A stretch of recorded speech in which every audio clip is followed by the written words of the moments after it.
Thanks for tuning into the Blade Ops YouTube channel. If you haven't hit that subscribe button, go ahead and do so down below. Get all our latest videos. Today we're taking a look at the Bestech Circuit. This has a blade length of 3.23 inches and has that D2 steel. Has a closed length of 4.33 and has this really nice G10 scales. Now this G10 is so well made, I almost thought it was micarta. It looks fantastic.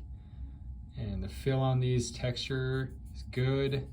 Feels nice in hand, has some grip. Overall length, 7.56 inches. And it even has a little place for a lanyard. And I really like these milling holes that they did in the scales. Looks great. Has a nice deep carry pocket clip and has some really good retention on that clip as well. Again, this is super snappy, as all Bestechs are, and the action is really smooth. Now this runs on bearings, which helps aid with that action, and I just like the overall design and feel of this in hand.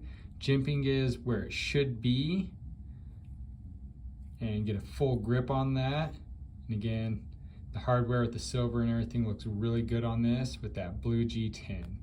This is the Bestech Circuit, and you can pick up yours today at Blade Ops.